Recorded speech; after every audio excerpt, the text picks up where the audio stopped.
Good evening. Today, our fellow citizens, our way of life, our very freedom came under attack in a series of deliberate and deadly terrorist acts.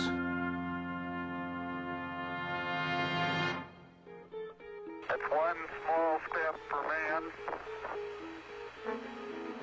one giant leap for man.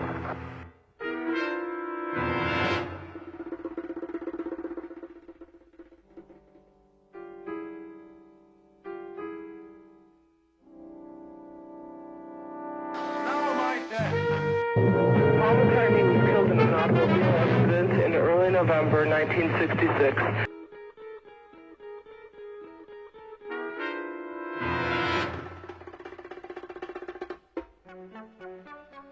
Tonight, investigators are trying to solve a bizarre mystery in Flagler County. A number of people say they felt the ground shake today.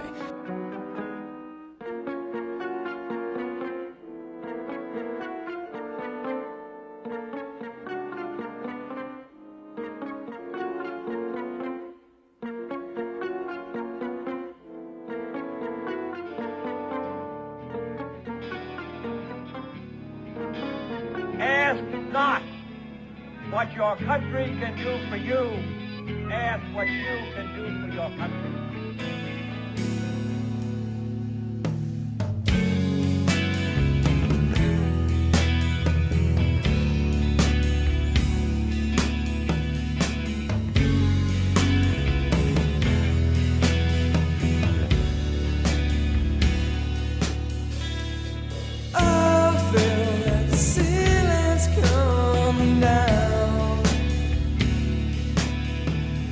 And I feel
Alright, welcome to the Midnight Hour. I am Brandyn Chaos. There's a little slipstream there with Zero Gravity. We got a bit of a short show today. We're supposed to have 3 interviews. I had Daniel Vasquez cancel on me. She was a little sick. So we're going to try to reschedule her for another episode. And I canceled on Zoja West just because it's been a really busy, hectic week. This past Sunday, I guested on the Samurai Says podcast. I'll keep you guys informed as to when that goes up. It's all pre-recorded, so it should be up very soon. Like maybe within the next week we can have something like that. And this Saturday, I will be interviewed on Rock Rage Radio. That should be a good time. Josh Vialta will be on there with me as well. So it's gonna be a lot of fun. That'll be Saturday night, sometime after 9. I'm not exactly sure of the exact time of what that goes down. But we will be live tweeting during the show. You could tweet. You can tweet me at Brandyn_Chaos, BRANDYN_Chaos on Twitter.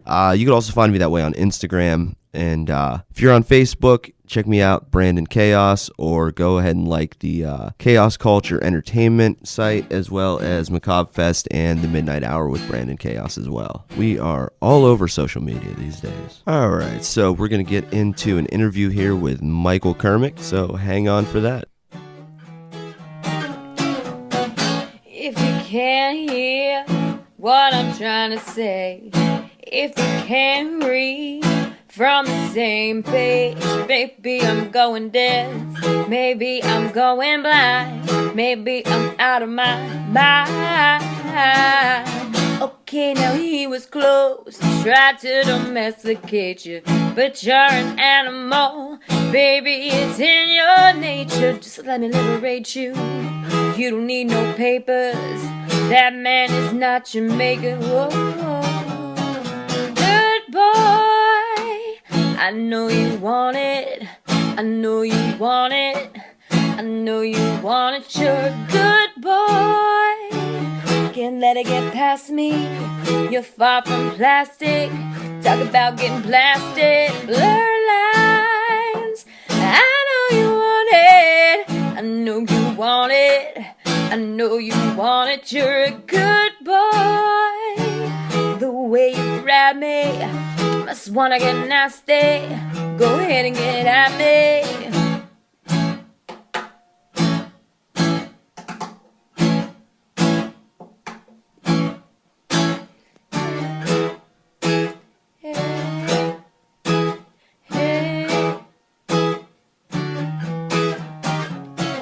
What do they make dreams for when you got them jeans on? What do we need steam for? You're the hottest bitch in this place. I feel so lucky. You wanna hug me? What rhymes with hug me? Yeah. Okay, now he was close, tried to domesticate you, but you're an animal, baby, it's in your nature. Just let me liberate you. You don't need no papers, that man is not your maker. Good boy, I know you want it, I know you want it, I know you want it. You're a good boy, can't let it get past me. You're far from plastic, talking about getting blasted. Blur lines, I know you want it, I know you want it, I know you want it. You're a good boy, the way you grab me, must wanna get nasty. Go ahead and get at me. One thing I asked of you, let me be the one you brought that ass up to. Go from Malibu to Paris boot. Yeah, I had a bitch, but she ain't bad as you. So hit me up when you're passing through. I'll give you something big enough to tear your ass in two. Swag on even when you dress casual. I mean, it's almost unbearable. In 100 years, not dead would I pull the Paris out and let you pass me by. Nothing like your last guy, he just square for you. He didn't snag that ass and pull your hair like that. So I'm just watching and waiting for you to salute what you didn't pick. And not many women can refuse this pimpin'. I'm a good guy, but don't get it confused. Get up, get up. I get hurt, like it hurt when you don't like work. Yeah, yeah, yeah, can't you breathe? Got this from Jamaica. It always works for me. The corner to Decatur. No more pretending, 'cause now you're winning. Here's our beginning. Goodbye. I know you want it. I know you want it. I know you want it. All right, he is one half of the band Perfect Pair. He is the founder of the Youngstown Music Awards. I got Michael Kermec on the phone. How you doing today, Mike? Good, Brand. Thanks for having me. So, tell me a little bit about how you got started with helping out the local music scene. Okay, so I played in bands back in high school, did the whole, wrote my own music back then and, played Bush songs and Nirvana songs. Me and all my buddies in high school, that's what we were into, the 90s alternative scene back then. Did that for a while, went to University of Toledo, ended up getting a great job at a music store out there called Peeler Music. Worked out there for 4 years while I went to school, and got to meet a lot of musicians because it was the biggest store in Toledo, and a lot of guys would come through there, bands would come through there and give us some passes to hang out with them at night and pick up some equipment, and we'd, it was just a good time. Got into it there. I was in an original band in Toledo for about 4 years. Came back here and got into a band known as the Anthony Aquarius Mystery, which was a Jimi Hendrix show band. We just did all Jimi Hendrix songs. I'm going to shoot myself after about a year of doing that. Then when I came back from Toledo, I did bring my original band back here, Slipstream, and we played here for about a year or two, and it was just a tougher scene than Toledo. I mean, in Toledo, for an original band, the best bars in town had the best crowds for original bands. It wasn't a cover band scene, where here, when I moved back to Youngstown, it just seemed like, okay, this is more of a cover band type scene. It's not really for the originals. It seemed like you had to go a little bit more towards Cleveland and, different places to really get the attention on your original music. And we did that for a little while, and then finally called it quits after about, 3.5 years of trying to do it and push our CD. So, and, after that, I joined up in a band called Cherry Wine. I played, it was 80s music. They wanted to do 80s, and I was just itching to get out there and play and have fun. So I said, you know what, I'll do that, and broke it off with that band and got into Perfect Pair sometime after. And here I am today. So how did you go about starting the Youngstown Music Awards? How did that thought begin? Boy, I tossed it around to a couple guys that I let me back up now. I did come back here, and I leased a bar and ran a bar for a while known as the Brick House, where it was more of a club, and I wanted to make it a local music hotspot. And so I started doing that. Came in contact and networked with a bunch of bands. Got to work with some really great musicians around in town and out of town. And just got to meet a lot of good people that led me to, like Thomas John and Freddie at CD 93.3 and Viking Jim when he was there. Mike Case on the news. I got to meet a lot of these guys and talking back and forth to them. And, I tossed out the idea more to, it was Dr. John Dunn, who owns Ohio Sports and Chiropractic. He played in Cherry Wine with me for a while. I ran the idea about this Youngstown Music Awards, showed him, hey, look, I knew this guy. It's no secret. His name is Jimmy Zigzag. We all know who he is. Yes. He needed a place to stay when this turmoil was going down with his band French Kiss. I booked him at the Brick House and booked him at, oh my God, I forgot the name of the place there in Austin, where I had the YMAs, Rodeo Music Hall. Booked him there in November and got into a friendship with him. Seemed like a good guy at the time. I didn't know much about his past, but let him stay with me for about a month. I had an extra room here. I said, yeah, sure, man, crash. He told me these ideas about this REMAs they were having, the Rock Erie Music Awards, and kind of a little bit about what they did. And I said, wow, this area really needs something like that. I mean, it's hard to get the music scene any notice in this area, and no one really cares out there. No bigger outlets really care about our local music scene. And there's some decent guys that came out of this area, and there are guys every week that are still out there pushing, playing, more or less for the love of playing, and some of these people should go see these bands. So then that's kind of what led me to, okay, how do I do this? Youngstown Music Awards, there were just a lot of questions once it came in, like, what bands do we pick? I mean, a lot of bands, when I put something, and I want to say something, Brandon, because I know I've heard past interviews, and I know a lot of people say things that don't really know me, don't know what I've done. I was the Youngstown Music Awards up until about June, when I asked Rick Earnhardt to please help me out. I mean, I had guys that I consulted with, But it was all my idea, and they just said, Mike, you're going with this, man. You run with it. You got it down, go. Your idea sounds good. As long as you can make it all happen, it seems like it'd be a great thing. Go with it. So finally, I got to the internet part, and I had the website made, paid to have that made. The guy's trying to tell me, hey, you need to know, you know how to work WordPerfect, right? And I'm like, I barely know how to work Microsoft Word, man. I don't know what WordPerfect or any of this other stuff is. He's like, yeah, you're going to have some problems. You might have to find someone to help you. So I put out a Facebook post, hey, anyone knows about WordPerfect? Maybe want to help me out on a little venture here I'm trying to do. And only one that really responded was Rick Earnhardt. He's like, tell me about it. So gave me the idea, and he's like, hey, sounds like you're on to something good if you can make this all happen. And then, me and Rick kind of took over from there and went forward, just consulting with a couple of the people that we have on our board, as I like to call it, because it's a group of guys that no longer play in the area that have been around since the 60s or 70s that know this scene, Yeah. And I do talk to, funny thing is, I talk to bar owners. I'm friends. That's why I book for a lot of these bar owners, because they trust me to book with them. And I don't get paid. I mean, if you could find a band out there and said, oh, yeah, we gave them like 10% for booking us, please have them come forward, because I've never taken a penny from any bands. All I wanted was the bars at this time were telling me, hey, these bands want to charge us this. We're not having it. So I was kind of like an in-between. Starting off, I was at the Brick House, an in-between for a lot of these bands to the bar owners. Hey, this is what they're doing. This is what they're saying they're bringing in, man.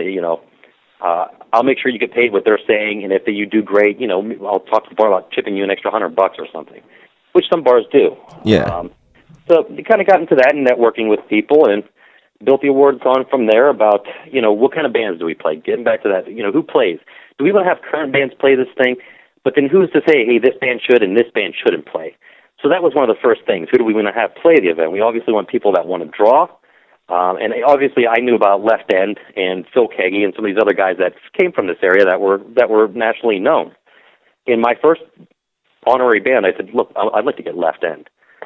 So, kind of went from there, and that's how we came to say, okay, maybe if we pull in bands that are no longer together. But people remember, because they did their time in this area. They were together for 5, 6, 7, 8, 9, 10 years. These bands deserve to have that time on stage in front of all these people. And if we can bring them in all together, along with all the other musicians in this area that have been entertaining, it'll be something electric. And it really did happen that way. And it's a real shame that Dennis T. Menace passed away just a few months before this happened, too. Yeah, and I had a heads up that he wasn't in any great condition. He did say that, hey, I will be there. I may not be able to perform. I would love to perform with the guys. I may not be able to perform, but if I have to come in a wheelchair, I will be there. And they were talking about how we get him in and everything else. So we were going down that path where he was actually going to be there, and it would have been something great just to show him on stage, for everyone. But oh yeah. Unfortunately, he lost his battle, and it picked up steam. From there on, I mean, people once it happened, people remembered Left End, and they started talking more about YMAs and getting to see these guys. I mean, even have you had a chance, Brandon, to go back and listen to some Left End music? I've always loved Left End. When I was getting started playing music in the early '90s, Left End, Lazarus, Raggedy Ann, those were the bands I looked up to. Right. And I mean, these guys were, really before their time. Some of that the rock styles that Tom Segensky was playing, and the guitar leads and his vocals were almost like such power. It was just such a great band. And most guys that decide to do something like what you've done kind of start out small, but you went all for it, man. You were all in, like from the very beginning. You wanted it to be huge. I wanted it to be big, and a lot of people were saying, even at the ticket price, hey, you're not going to be able to get $20 a ticket in Youngstown. I said, you know what, I'm giving about 60% of this back to a charity. I hope to cover the event. I'm going to take a chance on this thing, and I'm going to make it something where it will be worth it for people to pay that, because they will be able to get inside there, get to meet some of the top musicians in the area, and some of the Boom Boom. I mean, he was going around the crowd. A couple times I asked him, do you want me to get you out of here? No, I love this, man. This is why I'm here. Went around, shook everyone's hand, took pictures with everyone during the event. I mean, Freddie, same thing. I mean, these guys were everywhere talking to everyone. It was just a great night. Yeah, I looked at Facebook the next day, and I saw probably about 50 different people in my news feed with pictures of them with Boom Boom. Yeah, yep. It was great, because, I mean, not only were you fighting the crowd in there, but I shouldn't say fighting. I mean, it was the kind of atmosphere that if you bump into someone, you turn around, oh, man, I'm so sorry, I apologize, but it was just a great crowd that night. Everyone just really wanted to have a good time, wanted to listen to the music, and took in all the local music. And, it turned out pretty big. Now just got to keep going with it. Now, you've taken some criticism from a few people about, saying that you cater more towards the cover bands than you do the original bands. Yeah, that I get it. I mean, there was a lot of cover band, I guess, guys, but how do you say who's the best guitar player or favorite guitar player and exclude a guy that's in a cover band like a Mike Baranski or Jerry Senafoni? These guys played original music for 30 years. And even Mike Baranski's skills, I mean, the house band has original music that's, Baranski's and Mark's, the singer. And it's like, well, do you exclude these guys? No, because they really are. I can watch a guy sit up there, and if a guy's able to sit up there, play anything from Brown Eyed Girl to Avenged Sevenfold and kill the solos, I'm like, whoa, that's a really good guitar player. Yeah. And that's whether they're playing cover music or their own music. If they're a great guitar player, they should get recognized. I mean, those guys put 10, 20, 30 years, just like any of us, in their basement with that darn guitar going nowhere with it. So why not some recognition for a guy just because he wants to play covers? Now, tell me... Brandon, I did offer, when I started out, most people that know me, and you've gotten to know me too, I give out work wherever I can. If I know a bar looking, I'll put it out there for anyone and say, go ahead, man, go with it, I put it out there to a couple guys that are in original bands.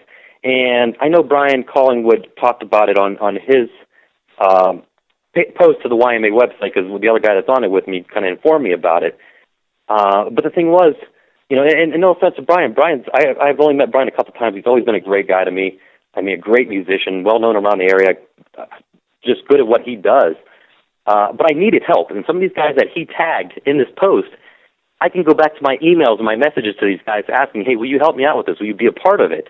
And then after he put that, people that he tagged, there was at least 6, 7, 8 people that said, hey, man, don't know why he tagged me. Maybe he doesn't know that you talked to me about this in the past. And, I kind of refused. And that was like, no, hey, no offense, man. We just all need to get together and talk because, I asked you months ago almost a year before the event to be a part of the event, and you flat out turned it down. You even turned down your nomination in it. And a lot of those guys did, and then they all contacted me afterwards saying, hey, shouldn't have did that. I guess bonehead move on my part. I saw the recognition it got for everyone. Wish I would have really did this. I'm on board for next year. And it's like, thank you, and come out and talk to me. And same thing I talked to, Mike Ezzo. Me and him been messaging. I told Mike, come on out, man. I need someone that knows this original band scene. I'm not ignorant to it. I know about some of these bands, but I was not here. I was at the University of Toledo from 96 through 2001. So I can't tell you what happened in that time period. But just like the other bands and the other generations that came up to me and said, this is what was going on. I mean, it was good to get it all into perspective. And there are some pieces I'm missing, and I wish these guys would jump up and be a bigger part of it. That's all. Now, tell me a little bit about how the nomination process works. Basically, if we get a nomination from a fan, someone in a band, we didn't want to exclude anyone the first year. Who's to say that, because it was my idea that I put this event together, who's to say that these guys should be on the board and decide who should be nominated? That wasn't fair to me. I wanted everyone to have a fair chance because it was the first year, and I figured, hey, as we go, we'll work out all the kinks in the years coming, but I don't want to say these guys should be allowed to be nominated and these bands or these guys shouldn't. That's not my place to say. So let's let it be open to anyone. Anyone that nominates someone, as long as they fit the criteria, which was like have to be playing from Mahoning, Trumbull County area, be in a band that is going right now, still strong today. There were for different categories, there were certain things they had to meet. As long as they met that and they were nominated, we sent them out a legal form basically saying, hey, give us your permission to use your picture, and if you have a song, we'll link it to your Reverb Nation site so you get more notice. They sign that paper at the bottom, send it back to us, we get their information in, and boom, they're on. That's all it took. And are you going to continue to do that this year?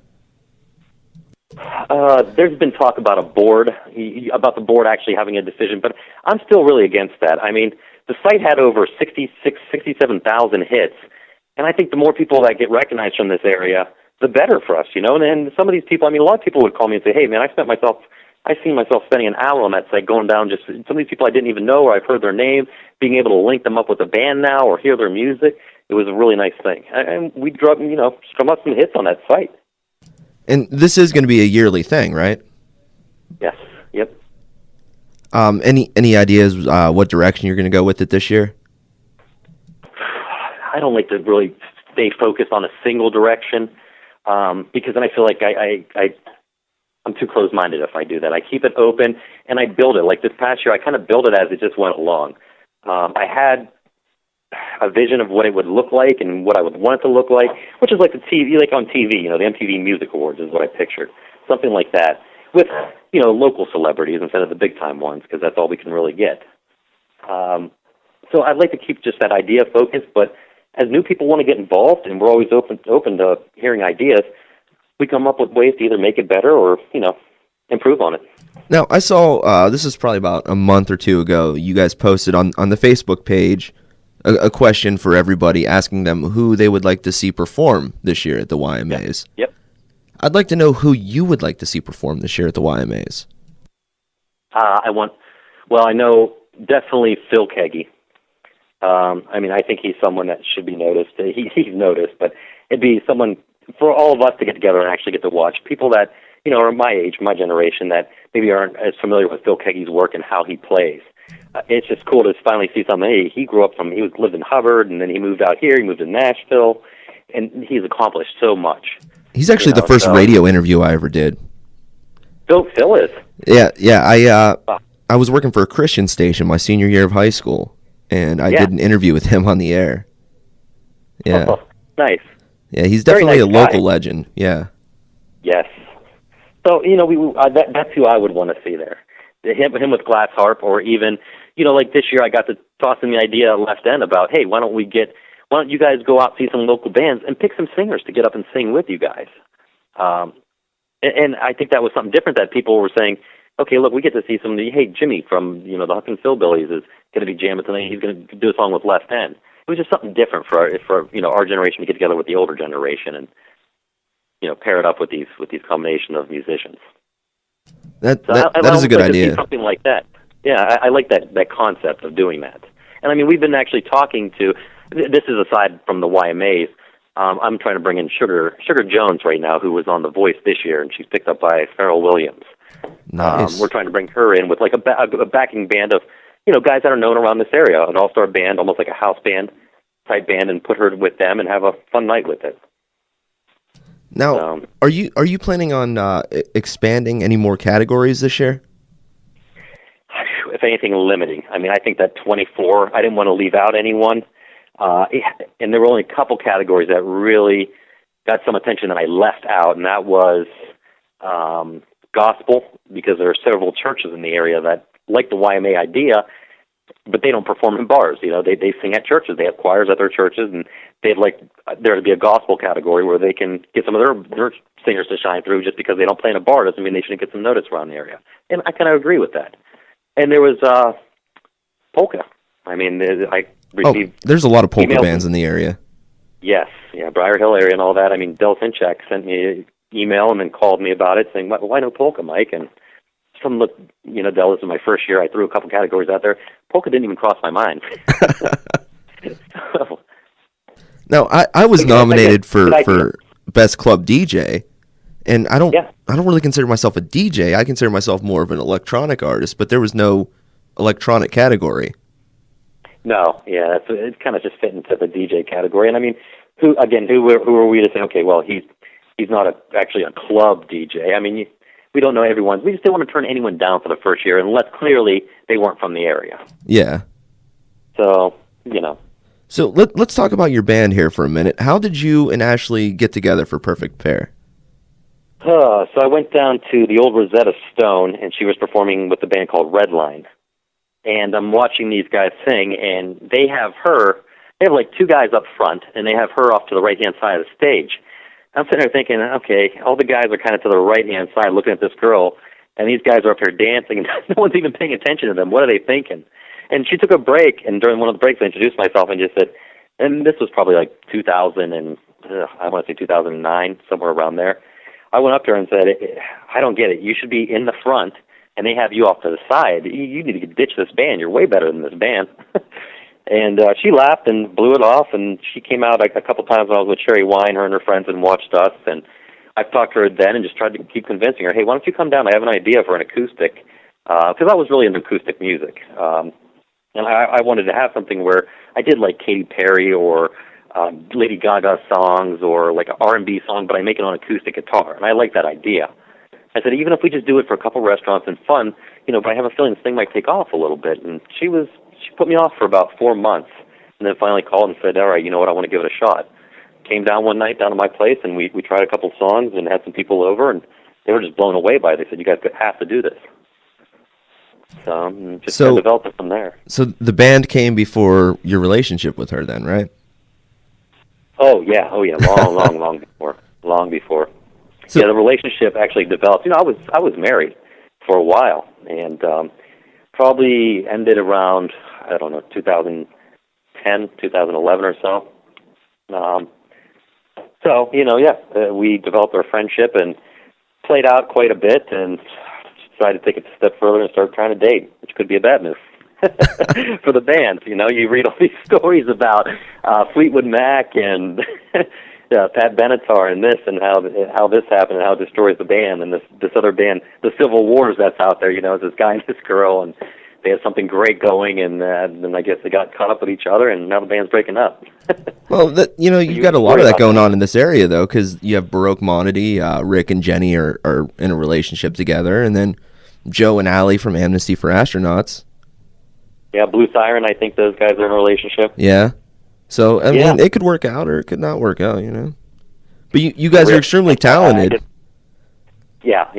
I just get scared about the risks, the risks in the music. You want to keep away from anything that would risk your music when you're trying to put something out there, and especially in this area, and build a reputation so that people continue to come out and see you. And, okay, I'm going to go out and see them this week, see what songs they do. We like watching them perform, whatever. So, hate to risk it. But, things are good, and I enjoy what we do, No. And I did, let me touch on this real quick, Brandon. I play cover music now, I do. And it is good money. I enjoy the money. I raise a 6-year-old. I have a house. I have things to pay for. I don't take money from bands, but I do enjoy playing, even though it's only cover music, I like doing it. And I do have an original CD out there. It's on Reverb Nation. If you look under Slipstream, you'll find me and my old band all together. Probably have like 8 tracks on there with all music that I've written. And I continue to write music now. I actually just bought a little PreSonus interface that hooks up to my computer so I can work on some of my originals that I put out there. But I just like to let that, because I know Brian said that he does, why not perform original? A lot of us do. We just don't have the right outlet around here. And yeah, if we can get a stronger original scene, great. I think that would benefit everyone here. We just need the right people that know that to help us out a little bit on it. So you did listen to the interview with Hollywood then, right? Oh, I did, yes. Okay. Yep. Because his whole thing was, how can you give an award to somebody who's the best guitar player who's playing other people's stuff? But again, it's about, for a guitar player, would I give that to someone that couldn't sit there and hammer out a triplets in a scale on the guitar? Or is it someone like, again, I think Bransky deserves it. I mean, he's a great guitar player, and he played with Trent Reznor in an original band back in, 70-something? Yeah. I mean, he's been doing it for, I think Mike thinks now, hey, I'm probably not going to get signed anytime soon, so I might as well go out there and make some money on what I can do on this guitar since I put all these years into it. And I don't see anything wrong with that. He enjoys, they like, you can see that they're smiling when they're playing, they enjoy watching people dance to their music, and that's a good feeling, and sometimes that's all it's about for some of us. And then you have somebody like Jimmy Migliozzi who's playing in a cover band and an original band. He does it all. I mean, he's a great guy. He's positive all the time. You never hear anything negative out of him, but that's I think that's what puts him where he is up there. He has a huge following around this area. You go to any Huckin' Philbilly show or any Love Turns Hate show, and it's packed with people. It's like, oh yeah, you don't see him online complaining about why aren't people coming out to watch us play? Where are the people? Why are the bars doing this? You don't hear him doing that, and there's a reason. There's a reason for all that. He's positive. He's up top, and he's a good guy, good bands. Oh yeah, I just saw Love Turns Hate last month. They opened for Tantric, and they actually had the biggest crowd there the whole night. Now, see, and that's funny. I booked them for that. I do work with Scott Askelash, and Scott called me on that and said, "Hey, do you have someone in mind?" I said, "Yeah, I know you just had Remains of Jade. Why don't you give the Love Turns Hate a shot?" And he said, "Yeah, I'm going to try them and Turbo Lovers, BJ's band, which is a great band too." But and another thing, I know they hit this, Brandon, because I like to hit these things because I never get a chance to talk to Brian or any of these guys that don't really know me. I'm the one that put the original bands at Crickets when they were saying no. I talked them into doing that show and having original bands there, and talked them into a future of having original bands play there. I know I can't get out as much as I'd like to, But I do have people that go out to these shows that see some of these original bands and cover bands, and the talk is out there. I mean, Facebook is everywhere, so you can go on and see what they're saying about bands. That's very true, and we have a great music scene around here, whether it's covers or originals. There's a lot of wonderful bands out there, and there's new ones popping up all the time. Right. Yep. And then you have, like my podcast, and then Jimmy Fro. You have the Homegrown Show. Rookery Radio. Yeah, and of course, supporting your local music. Those guys are putting on shows at Chippers all the time. Right. Yeah, and here's the other thing. You mentioned Chippers. I couldn't have YMA shows at Chippers. I couldn't have them at the Royal Oaks. I couldn't have them at Cedars because they weren't sponsors. They didn't know me. They didn't want to invest money into the YMAs, and I get that. Yeah. But maybe next year, or this year, I should say, we've been talking to the Royal Oaks about sponsorship, and Joe, over at Chippers, Joe Sinkovich, great guy. I talked to, he wasn't on board with the YMAs at first, and he's an all-original guy. As he saw what I was trying to do, he really, said, Mike, this is something good. I want to get involved and help out, and that felt great to me. I was like, thanks, man. He's got such a great pull, and he does a lot of work for Chippers over there, and it's nice getting people like that on your side. So what else do you have in store for the future? I know I've talked to Rick about a few things that you guys are working on. I don't know if you want to drop that just yet. Well, it's I don't like to drop things, Brandon. I mean, the YMA Facebook page will say a lot because I haven't said anything on there for like 2 or 3 weeks. I don't really say anything until I know it's really going to go down because I dealt with such a headache with the YMAs this past year. With I was supposed to have the human beings. After I had the tickets and the printer and the posters printed, I talked to the singers like, I can't do it, Mike. It's like, well, what do you mean? And I was threatened with lawsuits from one band that was supposed to play, and they didn't want to. I guess their singer agreed to them playing, but they didn't. So I went through a lot this year and learned a lot. I don't really put anything out there unless I know now, hey, this is for sure, or I have these guys in contract so they can't go doing this to me. You live and you learn. So the TV thing we were talking about doing, I don't know if you've ever seen Live at Daryl's House. Yeah. From Hall & Oates. He has different musicians come in. They do a little jam, pod, send it out there on like an internet channel.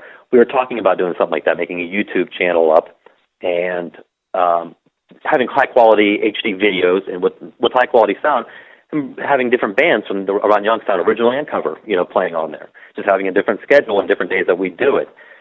It's, how do you, okay, so there's no benefit from this, though, is what the problem is right now for us. We have to sink a lot of money into something like that, and it's not going to really, what's it going to do, Is it going to get any other bands any notice? Is it worth the money that we have to put into it?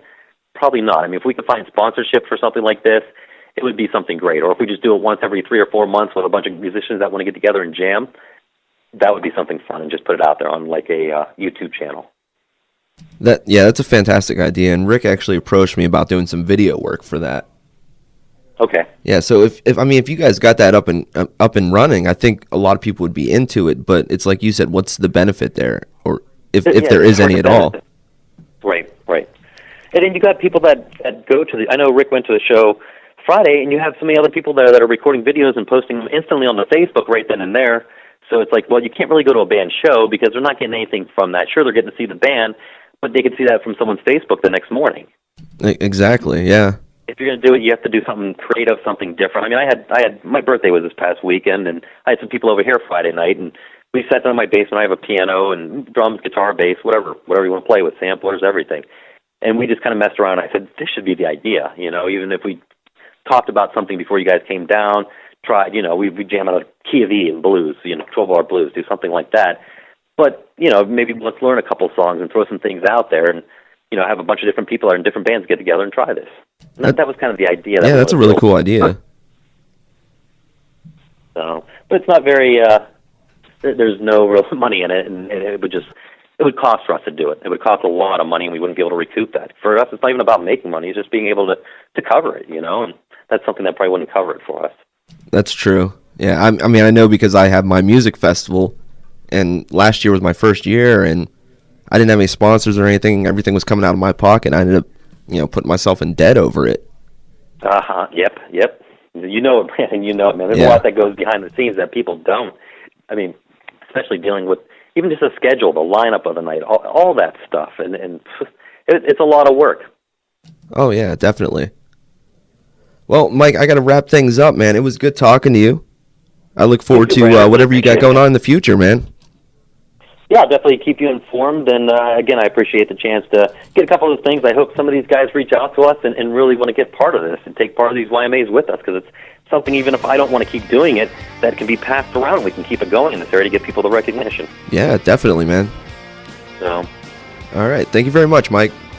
Thanks, Brandon. Take care, man. All right. Bye. Bye. Selfish life is far too precious to be casually squandered on useless causes. There can be no greater evil than that. People can only be saved from the coming dark age. Subjugation and servitude, if they come to understand, care about the value of their own lives, their freedom, and are willing to act in their own interest. We must try to stay alive in the hope that such a day will come, where we can prevail in this war. We must.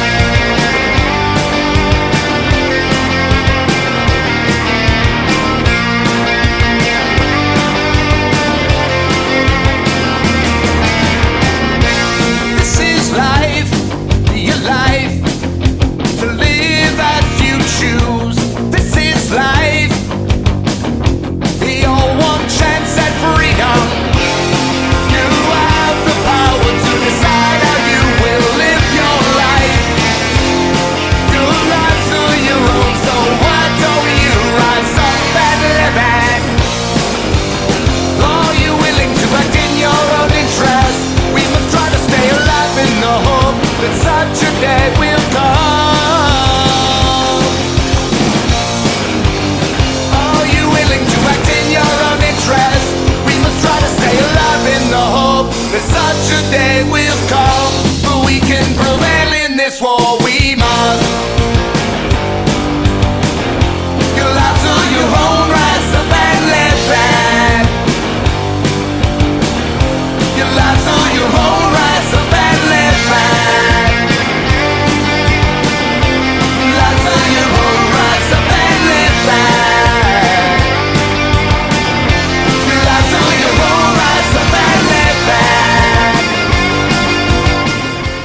That's all the time we got left this week. Make sure you go check out Perfect Pair on Facebook. They also have a YouTube channel, and they're on Reverb Nation as well. Great music, nice laid-back acoustic cover music, really good stuff. Michael Kermec is the human jukebox. You name a song, he'll figure out how to play it right there on the spot. Dude's just absolutely amazing. And if you get a chance, also check out his old band Slipstream on Reverb Nation. I kicked off the show tonight with one of their old songs, Zero Gravity. Right after the interview, though, you heard Bo Basement and the Razor Blades. Good stuff. Bo Basement is actually currently the drummer for First in Space, another great Youngstown band. And if you get time tomorrow night, Friday, January 23rd, head on out to Cedars. You can catch a great show with Baroque Monody. If you remember, I had Rick Polo on the show about a month ago, a little over a month ago maybe. Baroque Monody is going to be playing with Pilot the Mind and Zero Set Memory. We had Dean Seifert Jr. on the show last week. So it's a great band, great show, three great bands, and it's only $5 to get in, and Cedars is a great place because they have nice, cheap drinks, and it's just a wonderful atmosphere. And I'm going to try to head out there myself. I can't make any promises, but I will try to be there. I got a lot going on this weekend, but I think I can make some time for some great local music. Make sure, I know I mentioned it earlier, but make sure you check me out this Saturday night on Rock Rage Radio. It's on rockrageradio.com. I'm not sure exactly what time I'll be on. I just know it's sometime after 9 p.m. I know I have to be there at 9:30. So maybe start listening around 9:30, and if you got nothing else to do on Saturday night, you'll catch me on there. We'll be talking about Macabre Fest. We'll also be live tweeting during the show. So make sure you tweet me at Brandyn_Chaos with the hashtag Macabre Fest. We'll be talking a lot of great stuff about Macabre Fest, past, present, and future. And we'll also be talking about Chaos Culture Entertainment. Chaos Culture Entertainment on Facebook, Brandyn Chaos on Facebook, Macabre Fest, and the Midnight Hour with Brandyn Chaos.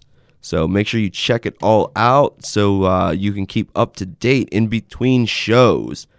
So that's it for this week.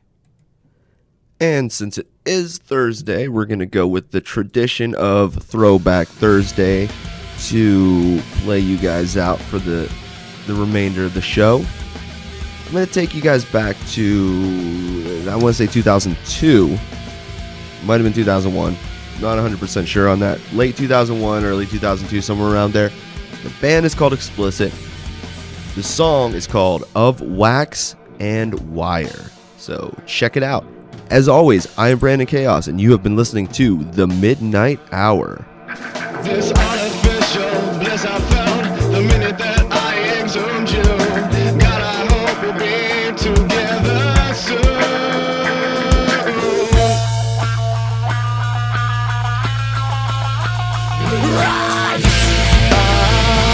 I'm already sick and falling down, and I cannot see your face because it seems so far away.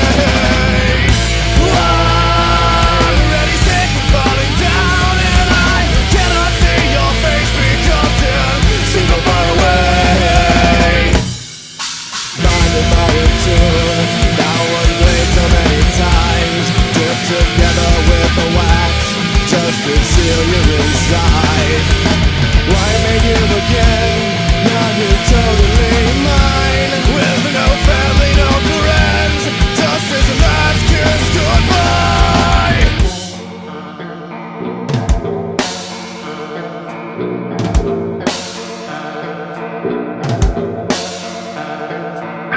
At night I cried these tears of joy while locked up in a bedroom. God, I know you will crumble if I dare move you.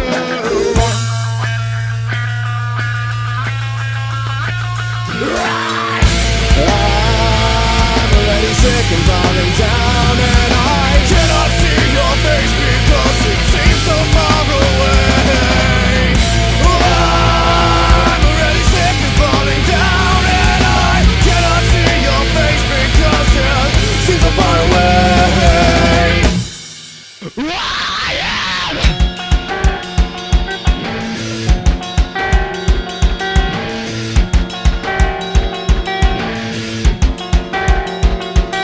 I'll give you back the life that you wish you had lived.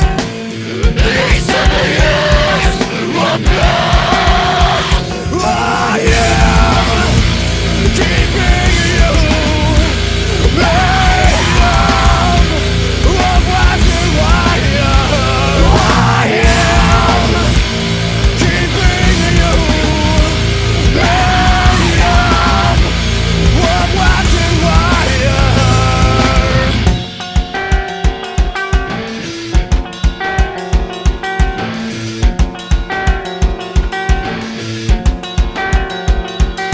I'll give you back the life that you wish you had lived.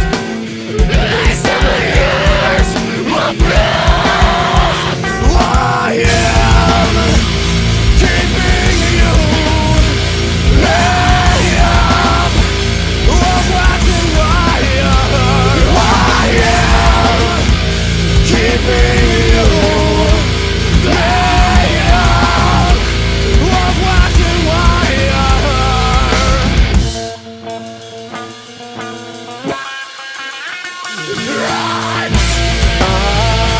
I'm already sick and falling down, and I cannot reach your face because it seems so far away. I'm already sick and falling down, and I cannot reach your face because it seems so far away. Blinded by a tune that was played so many times, dipped together with the wax just to seal you inside.